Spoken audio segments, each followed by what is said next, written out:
Have you ever wondered what makes a top player better than most? It's not always new deck ideas or grinding matches for experience. It often comes down to many concepts and ideas that are all put together to give a player a larger chance to win. I want to share these concepts and ideas with you.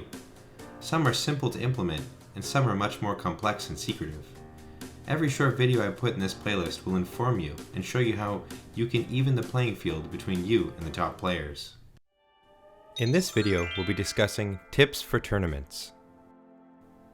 The first tip, which will lead into other tips, may seem like a joke, but sitting down first at your table can allow you some info or hide info before a match. You should try to sit first where you can see a clock.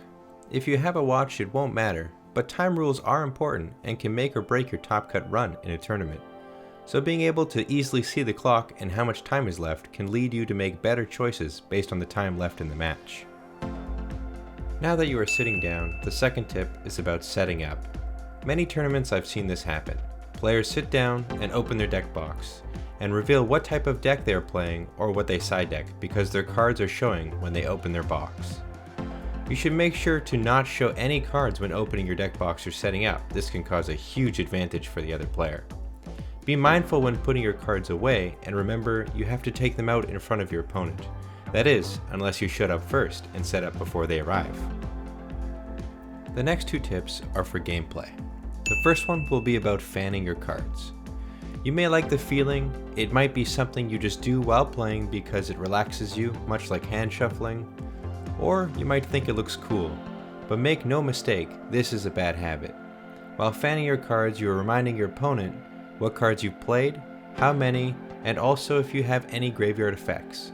This also helps the player remember what you played for the next games much easier.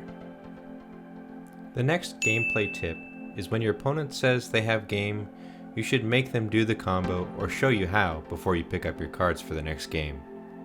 If time is not a big deal, you should let them because of two reasons. One, you could see how they do the combo and what cards you should target to stop this from happening in the next game.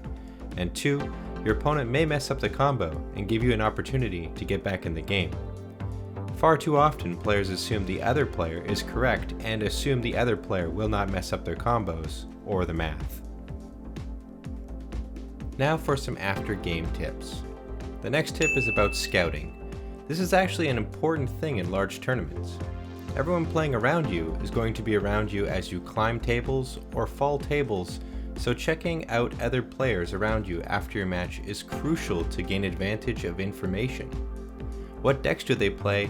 Tech cards, side decks, or even maybe how many copies of hand traps or traps do they play? This is so important for gaining an edge. Even some Pokemon events have open deck lists to stop teams of players from scouting everyone's deck and dominating the players who aren't on teams and don't gather this information. The last tip for this video will be about talking. In large tournaments, just like scouting, you'll be able to hear what plays are being made around you, as well as the complaints or stories of victories. What you're hearing is free information.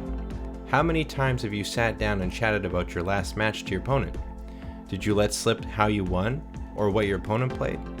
Outside of your friend circle, chatting to players about your rounds or games may be a small mistake that can essentially allow yourself to be scouted. This isn't to say to be unfriendly, but to make you understand that chatting about games before and after games, around players you may face, can lead to problems later on in the tournament.